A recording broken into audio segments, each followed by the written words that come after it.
The Queen's return to in-person engagements is a much-needed morale boost, a leading royal commentator said. It is believed the monarch will make the return next week for the first time since she tested positive for COVID-19. Queen Elizabeth felt well enough to carry out 2 virtual audiences with incoming ambassadors from Andorra and Chad this week, having spoken to Prime Minister Boris Johnson by phone the week before.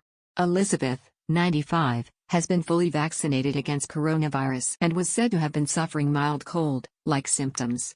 Despite cancelling some events, she continued with light duties after testing positive. Royal commentator Richard Fitzwilliams told Express.co.uk that the Queen had undoubtedly made an amazing recovery.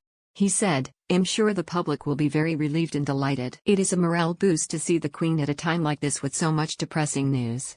It emerged on Thursday that the Queen made a generous donation to support people fleeing the conflict in Ukraine, according to a coalition of British aid charities which have launched an appeal for funds.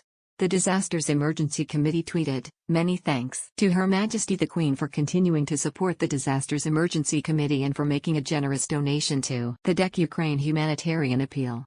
Mr. Fitzwilliams said that Buckingham Palace will handle the Queen's return to in-person engagements with the greatest of care. Although it is understood that the Queen has recovered from COVID, The Times reports that a cautious approach remains in place. A source told the publication, "The plan going forward is very much back to before the Queen contracted COVID." The Queen plans to attend the Commonwealth service on March 14 and a Thanksgiving service for the Duke of Edinburgh on March 29. Mr. Fitzwilliams said, "We know how important Prince Philip was to her and we also know how devoted she is to the Commonwealth. These are 2 engagements she will attend if she can. We know, from what we've heard, that she seems to have made a good recovery from COVID, which is excellent. This year also marks the Queen's Platinum Jubilee with major celebrations set for June." Prince Charles told a well-wisher that his mother was a lot better during a visit to Southend, on Tuesday. Janice Jacom, 64, said, "I asked the Prince about his mother and he said, she's a lot better now. It was very mild. It was a bit worrying as the Queen is getting on a bit, but she's absolutely wonderful." The Queen tested positive for COVID on February 20 with Buckingham Palace saying at the time that she had cold-like symptoms.